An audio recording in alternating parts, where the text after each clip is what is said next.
Well, the value on a small space is basically like understanding that small buildings can be productive.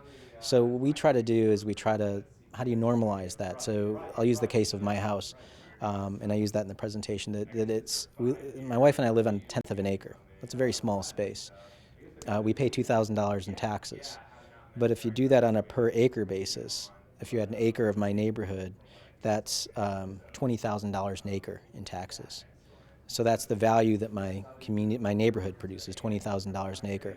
If you go out to something, let's say our Walmart in Asheville, its total tax bill is $270,000. But when you break it into how many acres did it consume to get there, on a per acre basis, that breaks down to $6,500 an acre.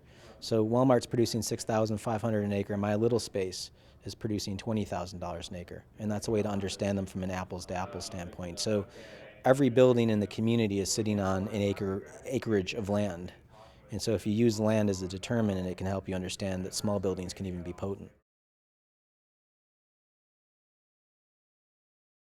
Well, one of the things that's happening here with with Nashville Next and with this project is analyzing, taking that type of thinking into the city, and what I call it is it's like a revenue MRI. It's like doing a body scan of the entire region and seeing what's producing revenue wealth on small spaces or even big spaces, but understanding the value that it produces to your community.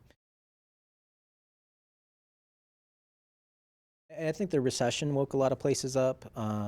There's a lot of communities that are going through troubled times and tighter budgets, and so they're starting to investigate the costs of their community development patterns.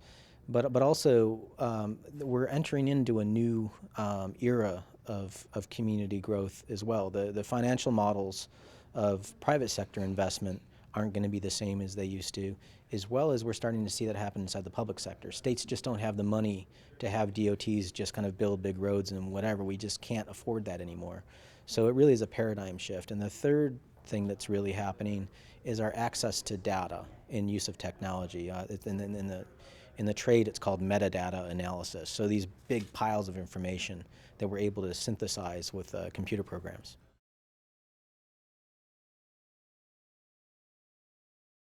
Nashville's actually doing some great things. There's a lot of infill already happening. There's a lot of, I call it mending of the edges of communities. So you're seeing some infill or higher density development happening inside neighborhoods. And these could be small buildings, 2 and 3 stories tall, but they're producing a tremendous amount of potent revenue. So we'll take on Music Row, there are a couple of condo projects that are maybe 3 or 4 stories tall. Their value is about $20 million an acre of value. Now, to put that in perspective, the Super Walmart out by 100 Oaks is somewhere around $1.2 million an acre. So it's, what's that, like